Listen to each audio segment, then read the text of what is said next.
In this video, we are going to be creating an animation blueprint, and what that does is tell Unreal Engine which animation we want to play based on what the character is doing. So we're going to create this also in the Blip anims folder. So we currently have the blend space and all of the animations, and we're going to right click and we're going to go into animation and create an animation blueprint. Make sure you choose the Blip mesh skeleton. And the parent class by default should be set to anim instance. If it's not, make sure you change it. And then we can click on create. And I'm going to call this one blip underscore AnimBP, which tells me it's Blip's animation blueprint. And then we can open that up. Okay, so this is what this window looks like. We've got our result up here. Any variables that we set will be put in the bottom left corner. We've got the blend space and the different animations available to us here. And then we've got a graph here. The result, the output pose, whatever we put into here is going to be shown on the character. So we're going to have to set up some logic for that. What is going to drive the output pose is something called a state machine. So I'm going to right click and type state machine. And this is what I want. And I'm just going to name this Locomotion because that pretty much explains what I want. And then just connect the result of that like so. So whatever happens in this Locomotion State Machine is going to drive the output pose. Perfect. So let's open that state machine up. We get an entry point, and we have to drag out of that and set up what we need to do. And what we'll do is, out of the entry point, we're going to create a state. It is a state machine after all. So let's add a state. And this one's going to be called idle, walk, run, because that explains what it does. That will change between my idle, my walk, and my run. But we need to set up how that happens. So let's double click on this. And there's our output animation pose. What really needs to go into that is our blend space, because that does include the idle, the walk, and the run. So let's drag that in over here. And I'm just going to plug the results in like that. And we've got two variables here, or two inputs.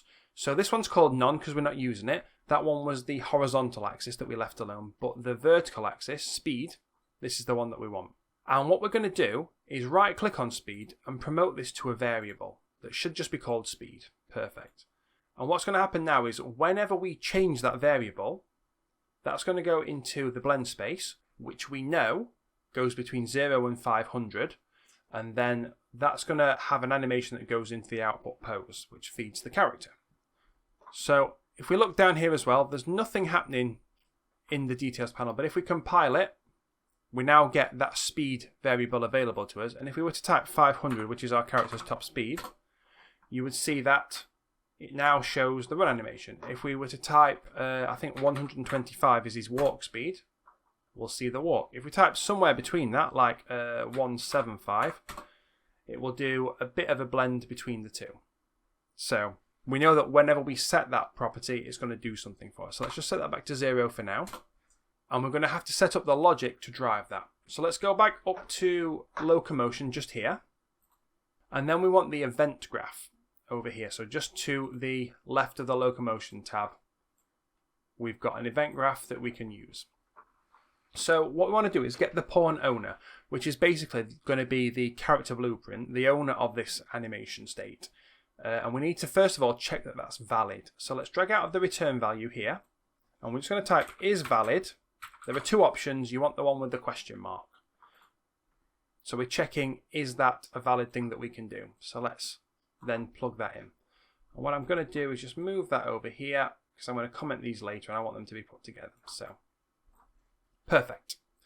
And so if that is valid, we can do some stuff.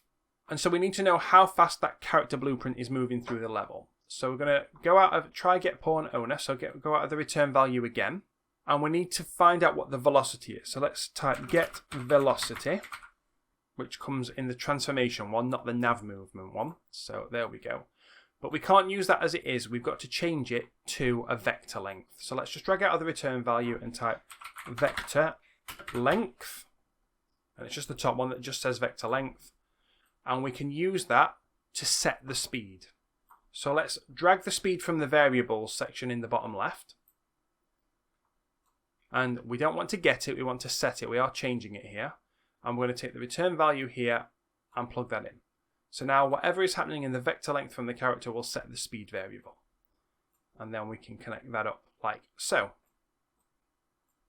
So let's comment that all together. So these three nodes here, if I just press C on my keyboard to get a comment, what they're doing is setting the speed. Nice, and I'll just move those along a little bit. And these two here are just checking if the character's valid. So let's say is valid. Lovely. So we've now got something that will allow us to set the speed. But while we're in here, it makes sense to also set up the conditions for when we show the jump animation or the falling animation. So that's just another variable that we need. So what I'm going to do is do that in between the set speed and the is valid. And it's quite straightforward. So here's what we do. We're going to come out of the try get pawn owner again. And we need the movement component. So get movement component. And a movement component is just one part of what handles the character movement. And what we want to find out from that is the character in air. So in air. Nope, that's not what I'm looking for. It's IsFalling. There we go. So movement is falling. And if that is true, what we're going to do is promote that to a variable. And we're going to call that variable, so it's called new var at the moment. I can name it up here. I'm just going to name it to is in air question mark. Perfect.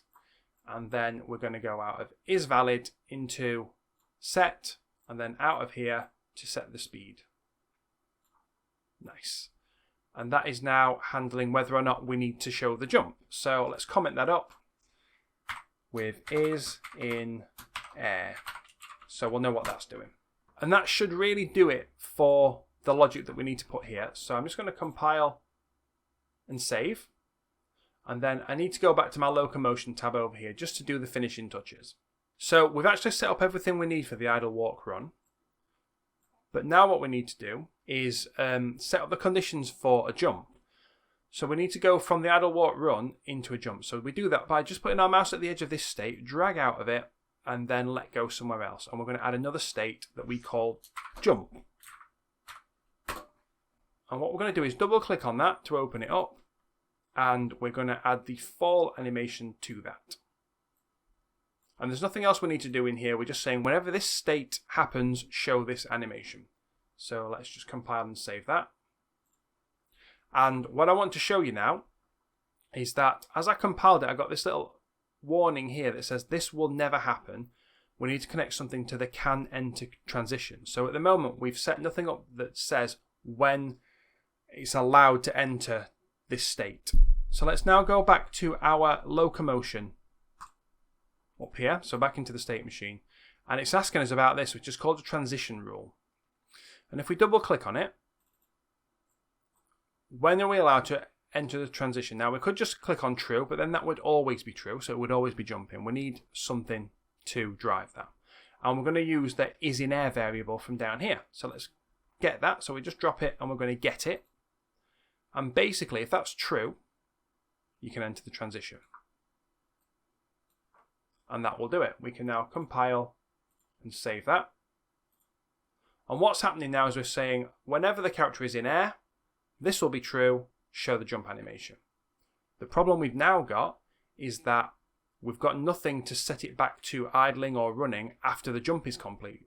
So we need to set it up. When the character returns to the ground, we need to get back to this state. So we can drag from the jump back to the idle walk run, like that. And that will give us another transition rule. So let's double click on that. When do we want to enter this transition? Well, it's going to be based on is in air again. So let's get that. But if we just plug this up, it'll be like true. Only going to happen when that's true. But that's happening to go into the jump. We need this to be not true. And the way that we do that is drag out of is in air and we type not bool. We're going to have a not boolean. And what this just means is whenever this is not true. So then we can plug that in like that. I'm just going to make that go like that because I like the look of it. Okay, and then we'll compile and save. So we're now going to go back to Locomotion that's our state machine done for all the different animations that our character will ever show. So that's the end of the step. Let's just make sure everything's saved. And in the next step, we're going to do the final part, which is going to be creating the character blueprint, which is a thing we can actually put into the level. So I will see you in the final step of Chapter 5 for that. Thanks for watching and supporting the channel. If you'd like to help me create more content like this, please consider becoming a patron on Patreon. The contributions I get through Patreon make a huge difference in keeping this channel going. Remember to like, comment and subscribe to make sure you don't miss my upcoming tutorials. Your support and engagement mean the world to me and help my channel continue to grow. Thanks again, and I'll see you in the next one.